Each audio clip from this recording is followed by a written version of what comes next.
যারা ঢাকায় রয়ে গেছেন তারা এখন শেষ মুহূর্তের ঈদ কেনাকাটায় ব্যস্ত।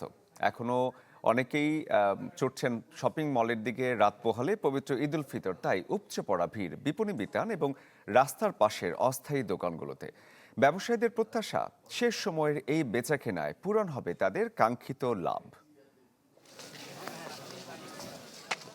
শেষ মুহূর্তের কেনাকাটায় সরগরম রাজধানী ঢাকার বিপণী বিতান থেকে শুরু করে ফুটপাতের অস্থায়ী দোকান। ঈদের আগের দিন সকাল থেকেই মার্কেটগুলোতে নামে মানুষের ঢল।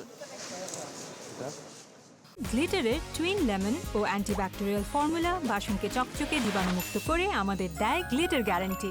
অভিজাত বিপণী বিতান, নামি দামি শপিং মল, সবখানে শেষ মুহূর্তের কেনাকাটায় দেখা যায় ক্রেতাদের উপচে পড়া ভিড়। পছন্দের পোশাক আর প্রয়োজনীয় জিনিসপত্র কিনছেন অনেকেই।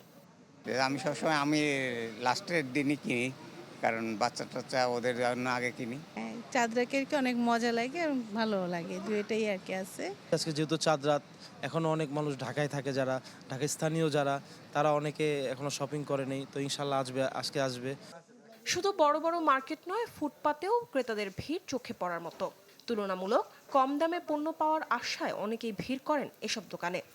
ঈদের একটা আনন্দ আমেজ, মানুষ খুব কেনাকাটা করে শান্তিভাবে কেনাকাটা করতেছে। গতকালকে এসেছিলাম, জামা কাপড় কিনে নিয়ে গেছি, কিন্তু আজকে একটু একটা দিন পেয়েছি বলে আজকে আমার আশা হয়েছে।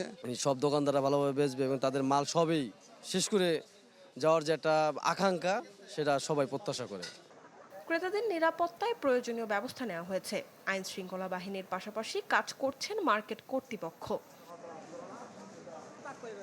মরিয়ম আজিজ মৌরিন, চ্যানেল 24, ঢাকা।